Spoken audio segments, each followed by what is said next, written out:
Well, we've made our way today to Winchester, Virginia.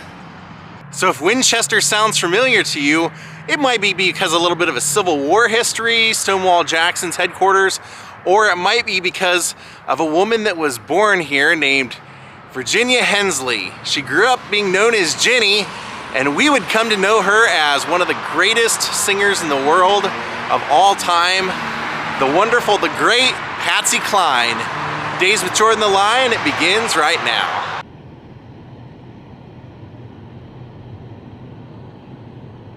Nice community.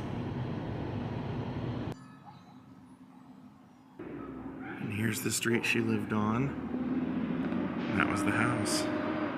So Patsy lived in this house from 1948 to 1953. But her mother ended up purchasing it, so Patsy would come back often to Winchester and would visit the house and stay at the house. Here you can see we are in front of Patsy Cline's childhood home. They do offer tours. I'm hoping to take one today. Here it says Patsy Cline, Virginia Patterson Hensley, world famous singer, lived in this house. She was born at Winchester Memorial Hospital on September 8th, 1932. On the 21st of January 1957, she won Arthur Godfrey's Talent Scouts national television shows competition singing Walkin' After Midnight. In 1961, I Follow the Pieces became a hit. Her iconic Crazy was released a year later. Her haunting voice took her to the top of the charts, and her style and popularity have never waned. She died in an airplane crash on March 5th, 1963 in Camden, Tennessee. In 1973, she was inducted into the Country Music Hall of Fame. Cline is interred at nearby Shenandoah Memorial Park. I love that they offer this. What a woman she was. She did not have it easy living in this house. Her father abandoned the family, and she ended up having to drop out of school when she was 16 to go to work. Kind of cool to be up here on her porch. I just tried the door and it's locked, so it says if the door is locked, that means there's a tour in progress, so we'll just wait a little bit. Yeah, she did not have a lot of money. The family did not, so her and her mother would come up with dress ideas and make her dresses for her early performing costumes. She would say that she started playing piano at the age of 8 and never was taught. She couldn't read music or anything, but she just could play by ear and loved it. And once music entered her life, never left, and she just became obsessed with it. She even got her break on the radio when she was 14 years old and started playing all over Winchester every night, like 7 nights a week. Left school, ended up getting a job at Gaunt's drugstore, and that would allow her to work during the day and go perform at night. And then she ended up marrying, and that's how her last name became Cline. Patsy was probably the first country star I ever really knew of, because when I was a kid, my grandma always used to talk about how much she loved Patsy Cline's voice. My grandpa loved Johnny Cash and Jim Reeves, but my grandmother just loved Patsy Cline. Especially Crazy, which was a song written by Willie Nelson and has went down in history as the most requested jukebox song in America. Patsy was absolutely no nonsense. She was almost, you could say, one of the guys. She called all guys Hoss and would sometimes refer to herself in third person or as Cline. But I remember one story, she was talking about how she had this black fur coat that she wore to a party, a Decca party, that was her record label, and coat checked it. And then when she came back to get it, the coat was gone, and she was so mad, she said, "I hope whoever stole that gets strangled in the night before they wake up." And she said, "If I find out who it is, I'm gonna want blood, guts, butt, and everything else."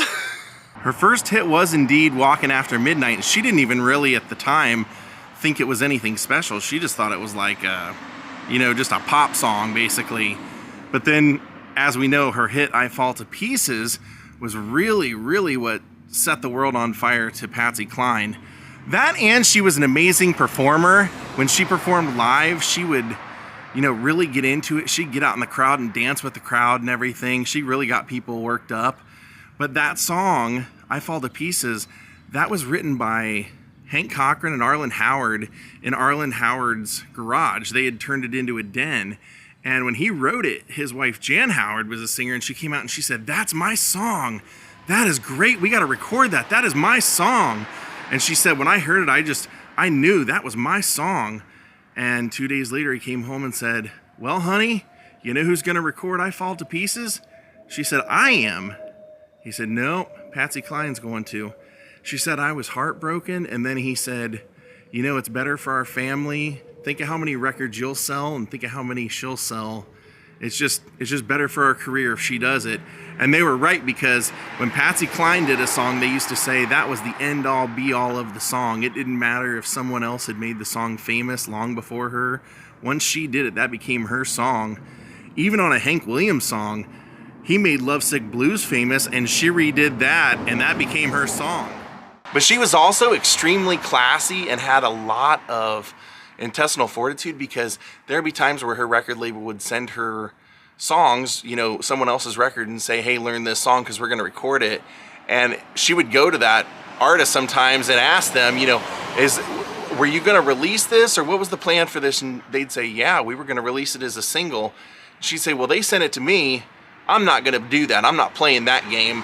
I'm not recording that song. If they want somebody to record it, they can find somebody else." And she would not do that to people, because, like I said, when she recorded that song, if somebody else recorded it, pretty much ended their record sales right there. Everybody bought her version instead.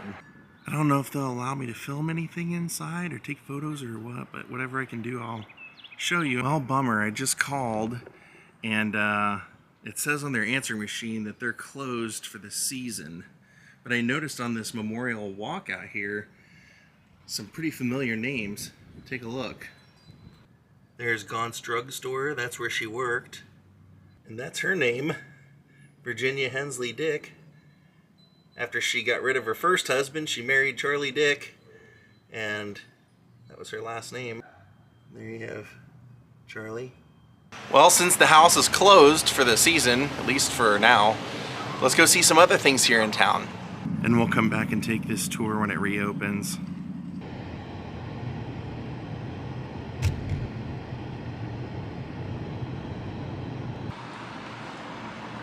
Well, believe it or not, Gaunt's building, the Gaunt's drugstore building, is still here.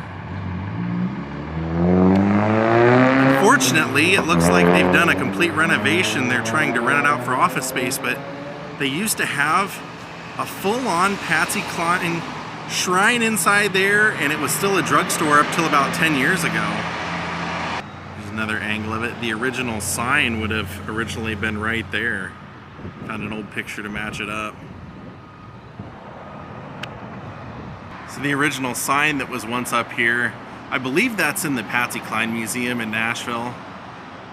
But you can see where it used to hang, because the little like knot thing that it hung on is still up there.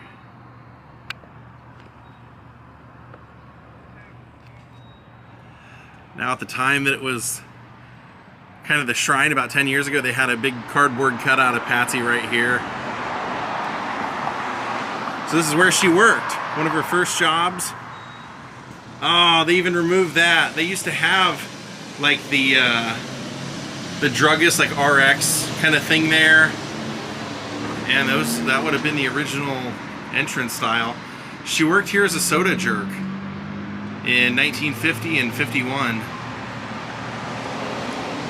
It's cool the building's still here, but too bad they couldn't keep it something dedicated to her. But it is what it is, you know. You can see it's now just kind of been converted into office spaces and stuff in there.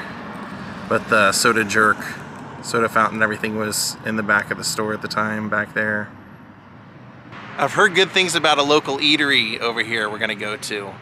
Well, okay, maybe we won't be. I guess this isn't in season either. The Triangle Diner. I heard a lot of good things about this. Home of the stacked sandwich. And I love the look of it, but not open. Bummer. Oh, it must be permanently closed because it says, attention burglars, no food or valuables in building, not worth going to prison. Oh, that's too bad. I love these kind of places. That's too bad to hear it's gone. But I do notice from here, I can see John Hanley High School. Let's go over there. That was her high school. And there is, that would have been Patsy Cline's high school for a very brief time. Hanley High School. Now we're going to drive about 10 minutes to Patsy's final resting place.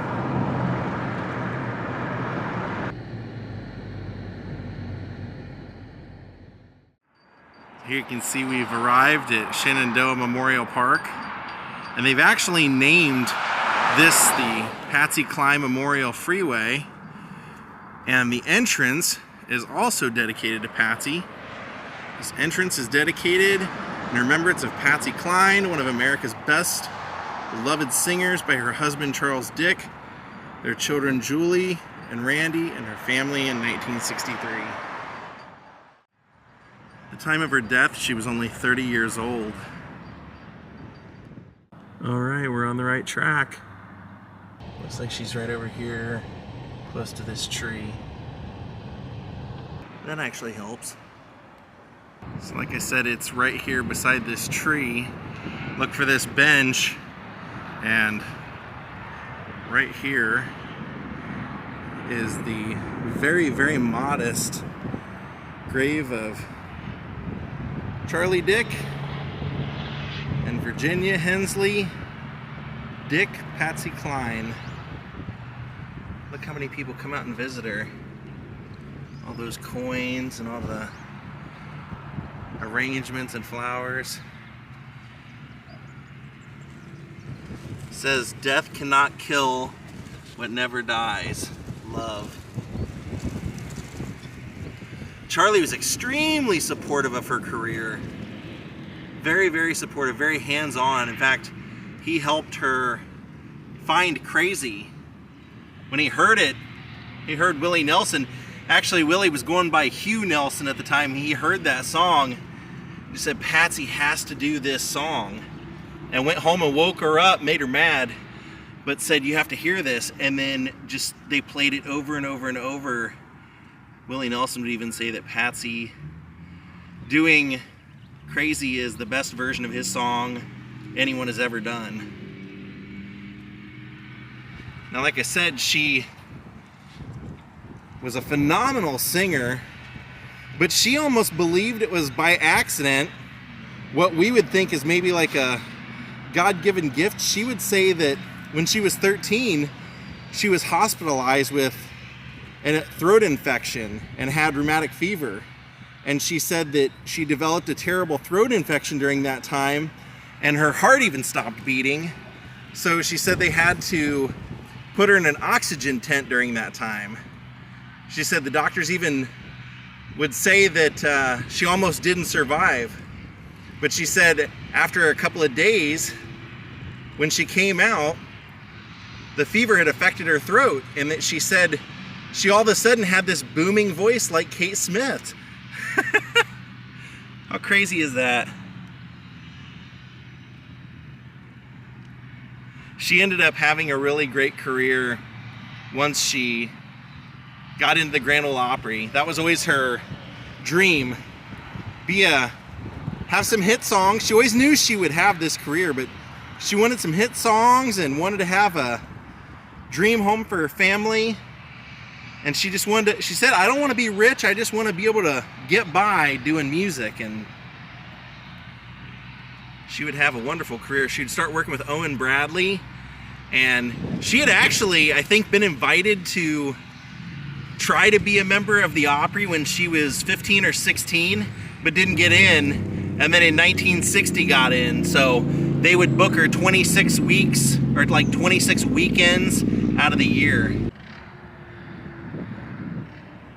Now it sounds like she escaped death once when she was 13, but then she also did when I Fall to Pieces came out. It was literally on the charts, and she was driving in Nashville and was hit by a car and almost didn't survive.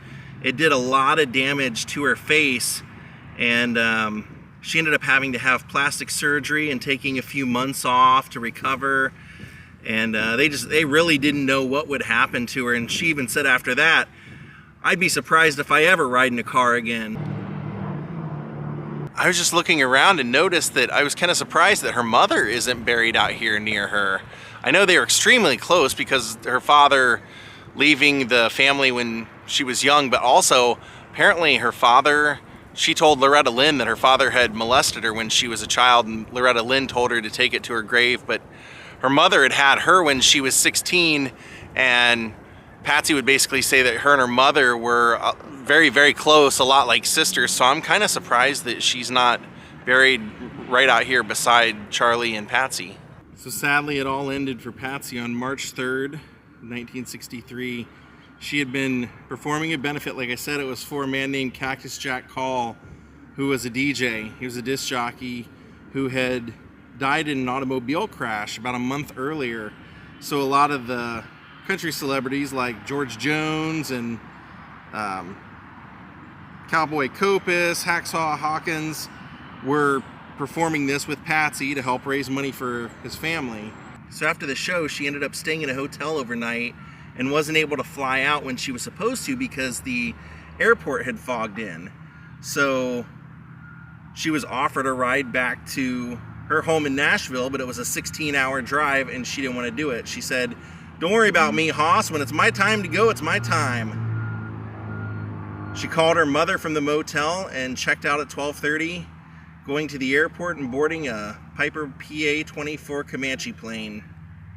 So the flight took off and it made it to Arkansas, which was its first stop, and they were stopping there to refuel, but there the aircraft control told them they shouldn't take off, that it wasn't safe to take off, but their pilot, I suppose, said that even though he wasn't trained in the instruments on that plane, said, "We've made it this far, we'll be home before you know it."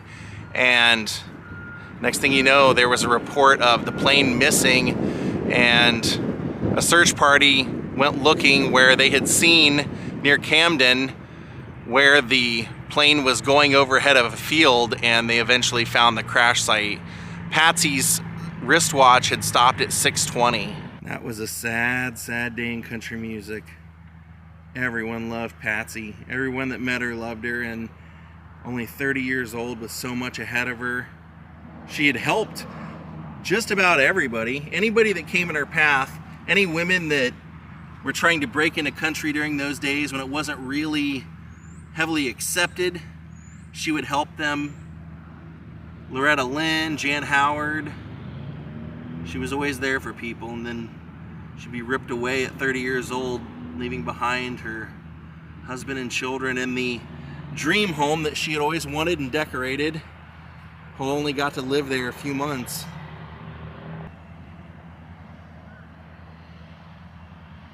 And over here on the other side of the cemetery, they have the memorial bells here, which you can see up there.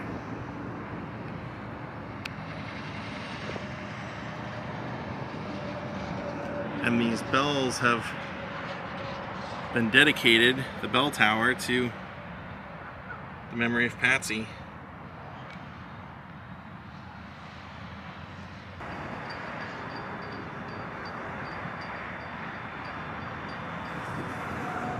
Well, my friends, we're going to call it a day. I hope you all enjoyed getting to see the home of Patsy Cline, the former high school for a very short time, and her final resting place.